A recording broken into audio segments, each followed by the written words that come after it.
Dear racing fans, we've been waiting for you. We've been working, prepping, training, putting together thrilling races, high stakes, favorite traditions, and fresh experiences. From right on the rail to the top of the hill. Whether it's your first meet or your 50th, we can't wait to welcome you back this fall.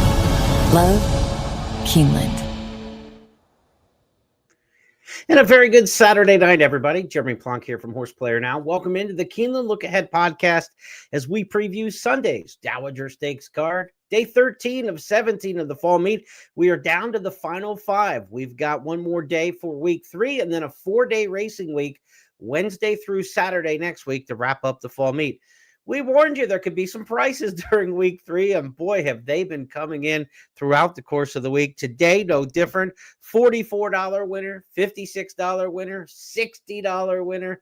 And we came so close to vodka with a twist today at 20-1. We got beat at 27-1 in the Raven Run Stakes. Kappa getting the win there off the also eligible list for Butch Reed coming out of Parks. But what an effort in 2 races this meet, running against the Elders, vodka with the twist, and then coming back against the 3-year-olds today, running on 2 weeks rest. And she ran a really good race, just came up just a bit short. So tough head bob there, tough head bob in the second race. If you were following our key plays on the card, Project Ace looked like an absolute winner in race number 2 and somehow lost the photo finish. I still don't know how the horse lost. I thought he won by a neck and lost one of the worst head bobs you've ever seen. Still 2 winners on the card, $26 in mutuals. A profitable day. We had a nice $14 horse or so on the way out on an overlay price. You don't get those very often, so we'll knock wood on that and hope to get a few more of them up here on Sunday. Welcome into the audience gathering here on the podcast tonight. I know the University of Kentucky is playing their homecoming game right now against Texas, and believe you me, I am rooting for Kentucky tonight. As an Oklahoma alum, anybody against Texas is all right by me. So good luck to those of you watching the game. And I think halftime's about approaching now for the Kentucky game. So maybe you'll catch some of this during halftime. If not, if you're checking on the archives on Sunday, we'll get you set for the card here in just a moment. A little bit more review of what happened on the track today at Keeneland. 2 wins for Luis Saez.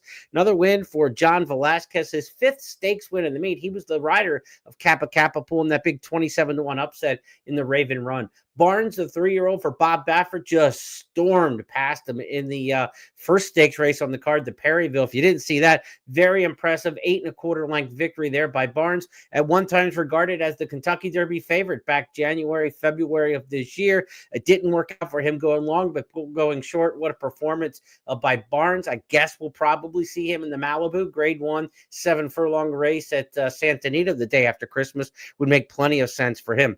Pick 6 had a carryover going into the Saturday card, had one winning ticket on the way out, I believe $208,189 to pay off. Could have been many more than 1 or 2 tickets there. $208,000 payoff in the $1 pick 6. Congrats if you had it. No carryovers going into this Sunday card. Now, the weather's supposed to shift a little bit overnight into Sunday. Some cold front coming through, some potential rain overnight. Temperature's supposed to drop about 20 degrees from what we saw today, near record highs in the low and mid 80s. Tomorrow's supposed to be in the 60s. So keep an eye on the conditions.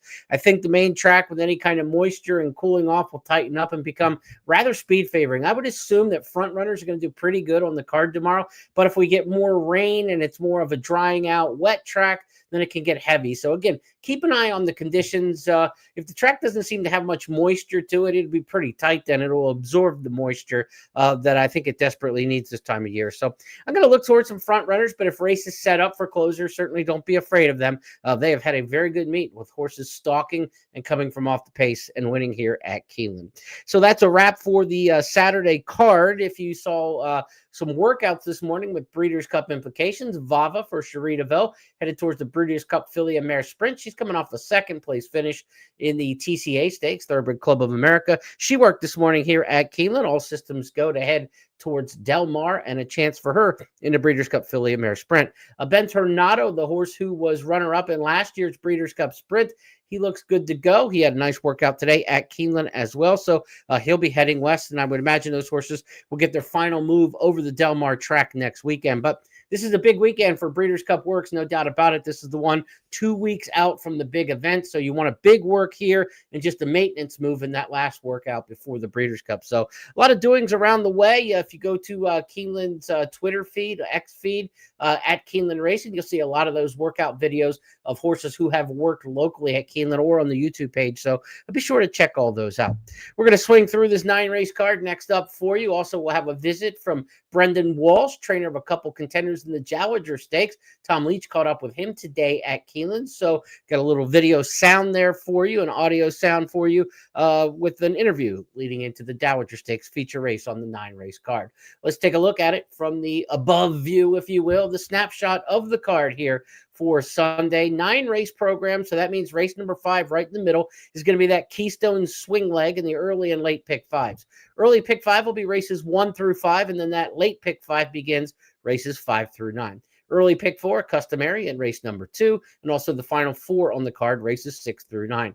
Keeneland turf pick 3 on races 4, 6, and 8. Even numbers wild in the Keeneland turf pick 3, including the featured Dowager Stakes as the main event there in the 8th. That's one of my key plays of 3 on the card. Races 4, 7, and 8 are going to be my key plays here on the Sunday program at Keeneland. Had a decent handicapping week. Again, we just had a chance really for a meat maker today and missed out by 2 noses on those. But we're going to keep grinding forward here as we have a better second half of the meet probably than what we first started out with. So let's continue that momentum into this 9-race card, beginning in race number 1. My only 16th lower level $16,000 claimers in this particular spot. I went with number 6, Ember, probably a horse who's going to be coming from a little off the pace in recent starts, but did show some speed going 1 1/8 at Keeneland last year when showing up over this racetrack and getting a win in Starter Allowance Company. Didn't get any help in terms of pace last time. I think this horse claimed in that race off of Steve Asmussen. I like a little bit of a step up in class off the claim by trainer Matt Williams. I think they've got one in good form for a $51,000 purse. Claimed for $12,500 last time. Ember, they're going to take a shot while the horse is in pretty good form. Again, I think the pace will be a little more honest in this race than the last and should get a little bit to run into. The 2, Interlock Empire, might show a bit of pace in here. The 3, the Thunderer, probably has speed. The 4 sometimes has shown a little bit of pace, sometimes not. We'll see what we get out of that one in terms of speed. The 5, Cherry Soul, also likes to go up towards the front of the pack. So hopefully we get a little more pace set up in here. Number 6, Ember, going to be my top choice in here. Going to need a little bit of help probably. The 8, CFV Bullet, is the morning line favorite. 8-5 in the line. We've got 8-1 on our top pick, but certainly respect the favorite in here off that recent form. 2 wins, 2 seconds, and 4 starts for this runner since changing barns to Hugo Rodriguez. High percentage barn there coming in from Chicago. So Illinois Invader gets Luis Saez to ride. That's a good sign when a shipper can land a top pilot like that. 6-8-2, the way I'm going to line it up in the opener, but this is by no means an open and shut case. Look at the public handicappers in here. I've got the 6, Tom's got the 5, the 4 picked on top by Tim, Scott's got the 10. Nobody's picking the 8, the 8-5 morning line favorite, and yet we go 4 different directions with the other 9 options. So a good betting race, a race maybe where you can make a little bingo here in the opener. Certainly no one is conceding the race in here to CFV Bullet, but everybody's got that horse respected, 2nd or 3rd. Maybe we're trying to be cute by trying to beat the horse in from Hawthorne, but we're taking different options to do it. I think if you're playing multi-race wagers, you're certainly using the 8, but I think you can get a couple in here. 6 and 8, the way I would try to get through the opener, however. Let's go to the second race on the card from the start of the pick 5 to the start of the pick 4. Pick 4 here, races 2 through 5. 7 furlong maiden claimers to get things going in that pick 4 sequence. Field of 12 with 2 also eligible. So capacity lineup likely in this one. Number 9, 7-On. 7-On is going to be my top choice in here at 12-1 in the morning line. Nice price. This is a big class dropper. Shows some speed going long on the turf last time. Now gets back to 1 turn. Not usually a major cutback guy here in my handicapping, but the fact that this horse 7-On ran a nice second here, well beaten second, but a clear second at Keeneland back during the fall meet of 2024 over 6 furlongs tells me this horse can go back to 1 turn and be fairly successful. Last time out for $75,000 on the turf at Churchill, obviously faced much tougher. This is a big class drop. Hutch Holtzapfel over the years has had a winner or two here at Keeneland. Doesn't have a very big stable, but back in the Polytrack era, popped a couple horses here and there. Hutch Holtzapfel, the trainer here, we're going to need a price on the 9-7 on, but at 12-1 in the morning line, I don't have any problem taking that one at a number on the island. Nobody else has the 9 picked anywhere in their top 3. I've got the 11 rest of the world in there, as well as the 8. Just take the cannoli. Somebody must have a grandmother who was forcing food upon them. Samantha Siegel, the owner of the JMS stable, of Just Take the Cannoli. There's probably a good story about that one. 9, 11, 8, 6, the way I've got it lined up here. Smoking Hot Wife for Kenny McPeak. Another one making a class drop off a good second place finish. This one cost $150,000. You hate to see him put him in for $20,000. Put her in for $20,000, but the purse is $48,000. It's probably where she fits. They tried her in 4 maiden specials and she just wasn't competitive. So Smoking Hot Wife probably found the right level now. Irad Ortiz rides, but I'll try to beat that one. The 6 is the lukewarm 3-1 morning line favorite. Tom's got that one on top. Twisted Viper to 3 and Country Club to 5. Also get top tabs in here. So look, we're 2 races in and there is no agreement from the public handicappers on any of the first 2. So why not fish around for some prices in here? I'll go with 7 on the 9, 12-1 odds. We'll see if we can get some kind of agreement as we get further through this card. To the 3rd race we go next. Starter allowance, 6.5 furlongs, the distance in this one. Field of 9 entered. These are 2-year-olds in starter allowance companies. So some of the statistics and things and trends that you follow with starter allowances might not really apply in this particular spot. It's the same basic concept as for horses who have started for $50,000 or less. But there's also some other ways in there. If they broke their maiden in a maiden auction race or never won a race other than, there's a lot of different ways these 2-year-olds can be involved in this particular starter allowance level. And also when you're talking about 2-year-olds, the typical starter allowance usually has like a lot of veteran multi-race winners, horses who have won 8, 10, 12 times are what we usually see in starter allowance races. This is a little bit different. It is a starter allowance, but I wouldn't get too fixed on any kind of trends or ways that we normally play starter allowances because, again, these are just 2-year-olds and all the horses in here looking for that second career start. I ended up going to the 9 Valhalla in here, has 2 races on the resume by Vekoma, a really sharp sire here on the main track at Keeneland. Vekoma's got 2 of them in here, the 9 Valhalla and the 4 Have Faith. These horses win at a high percentage, the Vekomas on the main track, especially the 2-year-olds who were running through here last year. So young horses by Vekoma, certainly ones you want to consider here on the main. 2 starts for this runner, a good one at Saratoga on a muddy track, and a good one at Kentucky Downs on the turf. Can take the track with them, bred to like it here at Keeneland. Give me the 9 Valhalla on top in race number 3. Let's see. I have the 9 on top, but the graphics got me showing the 4 Have Faith. That should be 9, 6, and 1 in there. 9, 6, 1, 4 is the way I've got it written up. And as I look at the top of my past performances, my 9 looks really sloppy. And I think when I inputted these in, I thought it said 4. So we're going 9, 6, 1, 4. Disregard the graphic here. But the 9 is the top pick in here, not the 4. The 4 is my 4th choice. Valhalla, top pick in here, 8-1 in the morning line. As for the other handicappers going across the way, number 7, Scott's Law, has a top choice in here. Scott's Law, also the 6, Starlit Night, and the 8, Peach Tie. 3rd race on the card.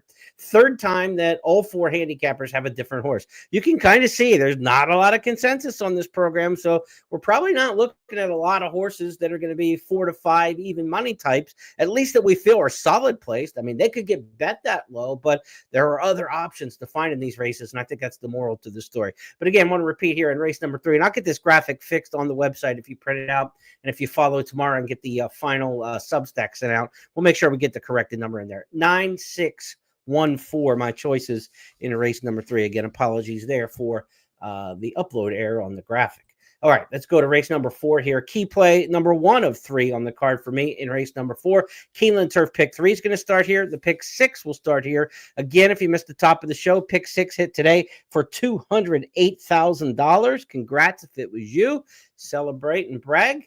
As for others in this pick 6 sequence coming up on Sunday, we'll be playing with no carryover into the Sunday pool. So pick 6 begins here in race number 4. Mile and a 16th on the turf in this particular spot for the 2-year-olds going long. And this is a spot where long shots have had a lot of success in these races over the years. 2-year-old maiden specials going long on the turf. I know we had a couple of these right at the beginning of the meet. Average winner in these races about 9-1, a $20 mutual. You can get a price in these particular races, so you don't have to settle on a short price.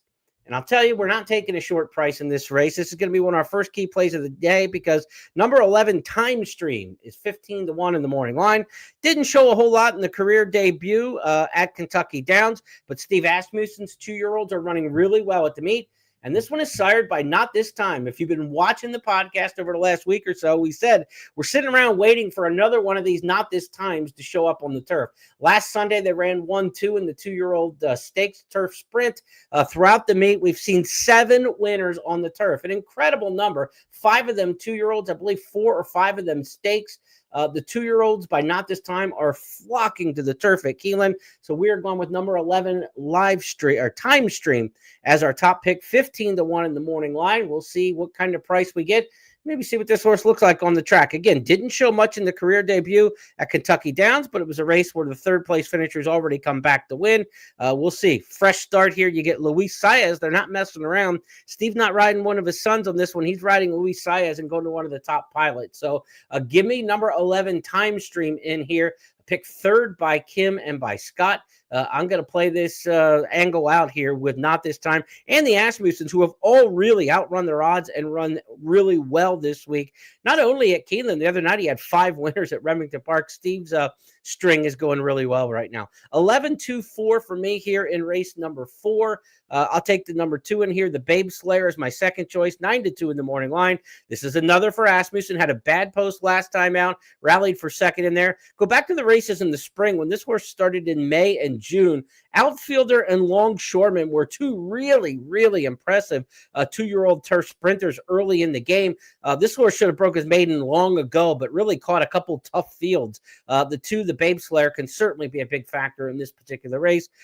As for the 4, Mere Woods, first-time starter there for trainer Mike Maker. I like the pedigree on this one. You got the speed on top by Munnings. You got the Lemon Drop Kid on the dam side, which usually gets some decent long turf runners. Mere Woods, good breeding here for the career debut, $350,000 colt. And the works are decent, the long, steady pattern. And Mike Maker, we like him this time of year, and he's had a pretty good week here, week 3 at Keeneland. Jose Ortiz will ride Mere Woods. So 11-2-4. The 1, Prince of Light, picked on top in here by both Tom and by Scott for trainer Brendan Walsh, coming off a second-place finish on the main track at Churchill Downs. The Ellis Turf race was the worst race of his 3. But he had some traffic in that race by City of Light out of a Malibu Moon mare. I'm not sure this horse is better on dirt or turf. Pedigree is kind of more dirt than turf, and the running line suggests that as well. So I didn't use the 1, Prince of Light, but Tom and Scott both have that horse on top, so certainly respect them. 3-1 on Prince of Light, also the morning line favorite. 63 buyer speed figure last time out, probably part of that in terms of the favoritism. Same number earned by the Babe Slayer in post 2, but like these Not This Time offspring, we're going to take a shot. We might have already missed the train on that, right? I mean, when they've already had 7 wins and have done so much good, maybe we missed the train on the Not This Times, but I'm going to go back one more time. Time Stream, the 11 horse here in race number 4. 5th race on the card is a starter allowance. We mentioned the starter 2-year-old race a couple races prior. The 5th race is more of a traditional starter allowance like we're used to seeing. This distance, though, is not what we're used to seeing. 1 mile and an 1/8 for starter allowance company. Pretty rare trip here for the older horses at Keeneland here in the fall. 12-horse field, though, a lot lining up to take a shot at this.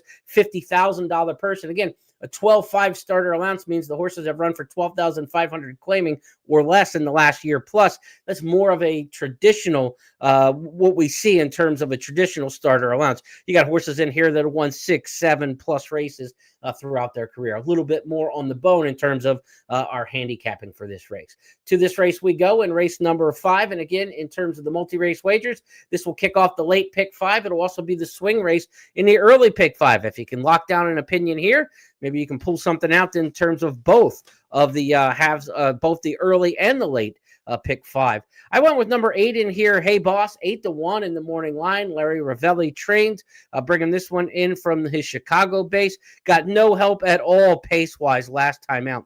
won 12-3 for 6 furlongs at Churchill. Tried to close a little bit, ended up third in there as the favorite, behind a couple horses back in this race, Twirling Trolley and Huge Bigley. I think this is going to be a rather key race to handicap in terms of these. Second start since being claimed by Ravelli. He typically moves horses up. Again, I think pace compromised last time. I think Hey Boss will run a good one under James Graham. Give me the 8 on top. Scott's also got that one on top. 12 Money Run, picked for Tom. The 4, My Noble Knight, picked on top here by Kim. But I think, it's nice to at least have one person agree with you so far on the card. Scott and I are both here on Hey Boss. But a big, deep closer in here. And at 1.125 sometimes these races slow down. And at this kind of class level, you probably want to be a little bit closer to the pace. So let's hope that this horse doesn't fall just completely out the back of the race. But the 1, Mr. Muldoon's got some speed. The 5, Twirling Trolley, probably is right up to the front, as is the 10, People Force.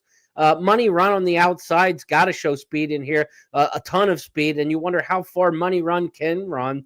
Has been mostly a one-turn sprinter, has gone a mile at Del Mar and Los Al for trainer Peter Miller, really a sprint speed kind of trainer. So this pace should cook, and not that plodding 1.125 that you're used to seeing on the main track for some cheaper horses like this in the starter allowance ranks. So the key to the race, if you really want to get the 8 Hey Boss home, is for the 12 Money Run to really string this field out and go fast. That could happen. Money Run picked on top by Tom to lead every poll likely. If he's going to win this race, it's almost certainly going to be a wire-to-wire attempt from the outside. Big field, good opportunities in race number 5. If you're looking at, a lockdown kind of single, I don't think it exists when you're looking at the early and late pick 5s. But if you can get Key Boss in there or Hey Boss in there as a key at a medium type price, 6-8 to 1, can be very effective for the early and late pick 5s. But they do not look like the early pick 5 is a very easy sequence, right? Some of these races you're kind of projecting a bit and trying to beat some favorites. And if you hit the early pick 5, I think you're going to get paid pretty handsomely. And that's kind of been the story of the entire race week here at Keeneland. To the 6th race we go. Next up on the program, we're going to start the 6th with the middle jewel in the turf pick 3 on Sunday. Middle leg, of course, and then the pick 4 starts in this race. Races 6 through 9 will wrap things up. Turf sprinters here, to second level turf sprinters, going 5.5 on the green, 12-horse field, full field turf sprint. You know the power post, right? 3, 4, and 5. So we're looking for somebody in post 3, 4, and 5 with a big advantage in terms of statistics. They get a great trip typically out of these post positions. And I think number 4, Don't Say It, is the most attractive of those horses in that draw. The 3 is Hideki. The 4 is Don't Say It. The 5 is Princess Bettina. And just looking at those horses and trying to match them up, I would say the 4, Don't Say It, is clearly the strongest of that group. This horse has not raced since February. Brad Cox trains. He goes to his longtime go-to pilot, Florent Giroux. They're not always, A and B like they used to be, but certainly Giroux has ridden this horse with some success. Don't Say It has run off a layoff once in his career from October to August of 2024, laid off about 10 months and came back and won that day, trying to do something similar off about an 8-month layoff here from February the 2nd. So this horse can fire fresh, and that's a good sign here. So Don't Say It, the 4, gets a good post. It's Brad Cox, going to be flying late. Doesn't have a lot of early speed, but this horse can cook late. And a horse coming off a layoff a lot of times will show a little bit more early speed and get up into the race because they're fresh and geeked up and ready to go. I don't want the 4 completely out of the clouds and coming from last to 12, but if this horse can get any kind of trip at all, mid-pack can take advantage of that good post position.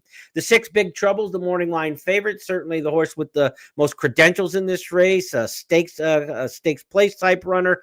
Big Trouble in here. Only has the 2 career wins, but a horse who's in good form right now. First start off the layoff at Churchill, came back a winner. Comes back here second off the layoff. Has a good race over the track at Keeneland, going 5.5 here in the spring. Just missing by a half length behind repeat winner Saturday Flirt. Plenty to like with the 6, Big Trouble. No big knock there, but I'm going to try to take my shot with the 4. The other one to definitely work into here is number 12, Nikki Nine Doors. This horse for trainer Christopher Davis has 2 starts over the turf here at Keeneland sprinting. Broke the maiden nicely back in the spring of 24. Came back in the fall of 24. Just missed at 6 to 1. Got beat a half length in that one before going on the bench. Has come back this year. Hasn't won in 5 starts, but has been right there knocking on the door. 3 losses as runner up by less than a length. Nicky Nine Doors now goes to Irad Ortiz Jr. Might be enough to get over the top. 4, 12, and 6, the way I've got it lined up here in race number 6. The 13, if this one comes in, Sweet Coffee off of the also eligible list. Certainly keep an eye on the 13 if that one is able to draw in the field. Again, that's race number 6 for you. Starting the late pick 4. I think you can get by 3 deep in here, 4, 12, 6, the way I would line it up. And in the Keeneland Turf pick 3, looking at something similar. But the 4, don't say it. If you get any kind of price at all, 9-2 in the morning line, 4-1 or up. I think that's a good straight play from one of these power posts. This horse is going to have a chance to get a really nice trip in here in the 6th. 7th race we go next, a first level allowance race at 1 1/8 miles on the main track. And when you get 1 1/8 miles main tracks with these classy allowance types, as we start here with one of our key plays, think Todd Pletcher in these races. He's had more 9 furlong race wins at Keeneland on the dirt than any other trainer, and it's by a decent margin. He's got classy horses, and he's got one here, Only in America, who I think is going to be very strong in this particular spot. Only in America won at Saratoga last time out, coming off the April layoff from Gulfstream, and this is a horse by Constitution, $700,000 purchase. You got class. The farther they go, the class should shine at 9 furlongs in these allowance races. Gets in at 118 pounds. A lot of these are getting in at 118 as 3-year-olds. But again, a feathery weight, 1 1/8 miles, a good, classy Pletcher horse. This horse has every reason to kind of shine through, I think, and wear him down. So John Velasquez riding so well at the meet. 5 stakes wins at the meet for John Velasquez. Unreal. And last weekend, he didn't even ride here at Keeneland last weekend. Went back up to New York for Saturday, and then Sunday took off for personal reasons. So Johnny V with 5 stakes wins at the meet, taking a couple days off last week, and still putting up the numbers that he is. I've got him with Only in America. I think this one at 7-2 in the morning line is a horse I'm really laying into for the late pick 4 and pick 5. This is single city for me here in race number 4, and it's not the morning line favorite. Keep an eye on it here. Number 2, Sun Thunder. I think a horse who's got some back class about him, coming off a layoff for Kenny McPeak. Has only raced once this year, but a 5-year-old who's working really well here at Keeneland. 59 and change, 47 and change in the workout tab. Could be coming up to a decent race. Sun Thunder probably doesn't win, but at 1 1/8 miles, I think some of that back class gets a chance to shine through a little bit. And Sun Thunder is going to be passing some horses with a really good draw in here. Gets to face mostly 3-year-olds, has to give them 4 pounds, but does have some experience edge on the field. I think Sun Thunder can be interesting underneath. 4-2 exacta for me in here. The 9 Excites, the morning line favorite at 5-2. Bill Mott, Irad Ortiz teaming up here. This horse comes off a 3rd in the St. Louis Derby. That doesn't sound that great running at Fairmount Park. That was actually a pretty good race. Hypnos, who ran 2nd, is a good Kenny McPeak, who's been very competitive at the grade 2, grade 3 level in some of these 3-year-old races around the country. And the winner of that St. Louis Derby was Disco Time for Brad Cox, who earlier in the year won the Lecompton. He looked like he was one of the ones on the Louisiana Derby trail, but he went radio silent, went off the workout tab, had an issue, obviously, didn't get back to the races until this summer, and now Disco Time, a really good winner. So if you look at that St. Louis Derby and you see the 3rd place finish for Excite, you're probably like, that wasn't that great getting beat 8 lengths. But the top 2 in there, the top one's definitely good. The second horse is a really solid 3-year-old. So that wasn't such a bad race. Excite is by Elate. I believe she was runner-up in the Spinster Stakes here in her racing days.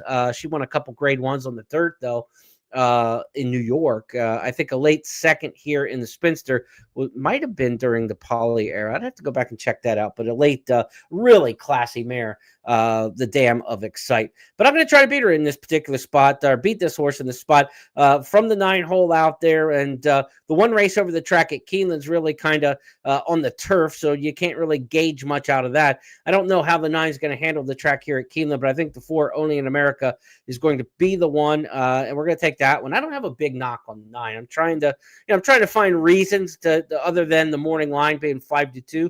But the 9 should be part of the mix. But I'm definitely singling in here on the 4. Probably won't play a 4-9 exacta, though. There's no value in that. So I'm trying to get a bigger price 2nd in Sun Thunder. Play the 4 straight up singling in the multi-race wagers. If you get a good enough win price in this race, I could go in certainly anything 2-1, 5-2. That kind of price on Only in America is a decent win bet. And for an exacta, the 4 with the 2, trying to get a big price in there underneath. That's the way I'll take a look at race number 7. Let's see what the other handicappers have lined up here. I don't think we checked in on this field. Excite, top pick for no one. No one's going with the morning line favorite in here. Kim and I both on Only in America. Energize, the 8, getting top picks in here from Scott. And Tom didn't give Energize probably the proper respect maybe coming out of these races at Delaware Park. Good trainer, and Mike Stidham, Medaglia d'Oro horse who's run 4 times, has 1 win, just missed by a nose last time out. The win came in maiden company at Delaware, though, and this horse ran at Pimlico Preakness week, ran 3rd to Varney, a Bob Baffert trainee, got well beat in that particular spot. I don't know. The number's there, I guess 86 by her speed figure, but 93 for Only in America. I'd love to hear the Godolphin case to be made for Energize. Scott and Tom both going with that runner who goes blinkers off, and the last 2 starts were improved with blinkers. So listen in today at Keeneland. Certainly respect the handicapping of Tom and Scott. I'd love to hear what they have to say about Energize in race number 7 today at Keeneland. Of course, 11:30 a.m. Eastern on the simulcast feed. Your first look at the conditions of the track and everything at Keeneland. So tomorrow, with a potential weather change, would be a good day to tune in to that today at Keeneland broadcast. They give you a clocker report, Tom Leach's long shot play of the day. Be sure to check that out on the Keeneland simulcast feed, 11:30 a.m. Eastern each racing day. And let's see why they like Energize to pull a minor upset there in race number 7. To the 8th we go. It's the Dowager Stakes feature race on the program, and the Dowager Stakes in race number 8, one of our key plays, and the final leg of the Keeneland Turf Pick 3. I'll tell you who I like in this race in just a moment, but Tom Leach caught up with trainer Brendan Walsh, who's had just a tremendous run here in 2025 at Keeneland. He has Spanish Eyes and Venencia as 2 of the entrants in this field. And he also has Bless My Stars. 3 of the 9 entrants in the Dowager Stakes are from the Brendan Walsh barn. Let's listen in to what he had to say today in the paddock with Tom. Talk with Brendan Walsh.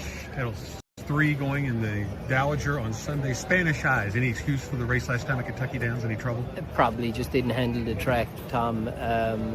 Certain horses don't, so I'd say draw a line through it. She's come out of it fine, has been working good, so I think she's back, hopefully set to run a big race on Sunday. How did you see her improve through those previous efforts when she was going so well? She'd been doing really good, but her form in Europe was very good before she got over here, and she seemed to carry it through fine, but that was just, I'm hoping it's just the one we just draw a line through. Venencia, first time in your barn. What have you learned about that one? She's nice. She's been working good. Maybe this is what she wants. I guess we'll find out on Sunday, but she has been working well, so we'll see if this suits her. What tells you that the 1.5 miles might be ideal for her? She's bred to go long, and it seems from her races that she's only seems to have been getting going at the end of her races, so I think it's definitely worth a try. And Bless My Stars, first time for you also, but off since January. How's she training? Good, yeah, nice filly. She obviously was a top filly in South Africa and came over here. She's, she was a little in and out over here, but she's had some excuses. So hopefully we've got her back to her old form, and if we have, then she should be competitive. Good information there from Brendan Walsh and Tom Leach. Thanks for the reporting there. Let's talk about this 8th race, the Dowager Stakes. Walsh has 3 in here, but I'm going to number 8, Miwa, for trainer Joe Sharp. Joe Sharp is a trainer who does well with these 1.5 mile turfers at Keeneland. He hasn't run many of them, but when he has, 10 starters, 2 wins, 3 seconds.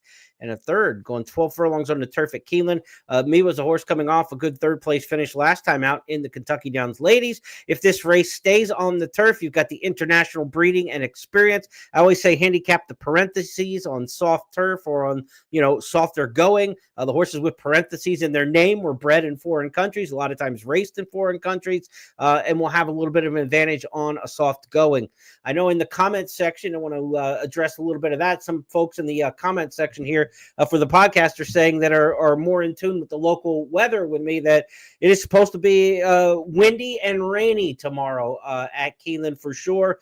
So if it stays that way, I'll handicap all of the updates for you tomorrow morning, as we typically do. Make sure that you sign up for the Substack and get my free written information for an update for all the handicapping on a particular card. Each day I send it out after scratches and changes. So you can get that free in your email inbox. Sign up, jeremyplonk.substack.com, and we'll get all the information to you that way. Also, we have a social media hit here on X on the at Keeneland Racing and at Horse Player Now feeds after, somewhere in the 11 or 12 o'clock hour with the final thoughts on each card and updated picks and analysis. So if these races do come off the turf that we're talking about today, we'll get all the updated picks for you then. Right now, we're going to handicap them like they will stay on the turf. But again, we'll see what Mother Nature has to say tomorrow. But there are some folks in the comment section that are pretty confident that we'll be off the turf tomorrow. I don't have any insight to that, but certainly want to be cognizant of that. And I appreciate the feedback from the folks who are giving me the local weather information. But I'm going Miwa in here. And if the race stays on the turf and we've got a soft turf going, should really handle those type of conditions. Get this, with jockey Jose Ortiz, this is really one of the stats that kind of lean me in a direction. 1.5 miles on the turf at Keeneland, unbelievable. With 43 mounts, 11 wins, 25% wins for Jose Ortiz going 1.5 miles on the turf. That just seems like almost unbelievable because the 1.5 mile turf races, as competitive as they are, and the jockey colony is competitive as it is at Keeneland, a 25% win rate in those kind of races with a 43 race sample size is rather significant. Tells you Jose Ortiz rides this trip extremely well. I've got him with Miwa here, the 8 on top. 2 Spanish Eyes, my second choice, German bred. Again, if this one comes or stays on a softer type turf course, the given the turf should be fine for that one. Brendan Walsh training Spanish Eyes, as you know from the interview. So I've got this race 8, 2, 1, and 6, the way I'm going to line them up in the Dowager Stakes. As for the other handicappers in here, Spanish Eyes, the 2 picked on top by Kim. The 1, Boss Lady Bailey, my third choice in here, top pick for Tom, 20-1 in the morning line. I smell a long shot play of the day from Tom Leach there. The 9, Bless My Stars, the other Brendan Walsh in here, moving from Todd Pletcher's barn to Brendan Walsh for the first time. The South African export, top choice in here for Scott. So we're all around it. 1, 2, 8, 9, 6. I mean, there's a lot of different horses showing up in the picks here in race number 8. And that's the way I'm going to line it up. 8, 2, 1, and 6 in the Dowager Stakes. One of my key plays on the card here, Miwa. We're going to try to get Jose Ortiz another victory at 1.5 miles on the turf. And I think we're going to get a fair price in doing so. 9-2 in the morning line. I'm all in here on Miwa in race number 8.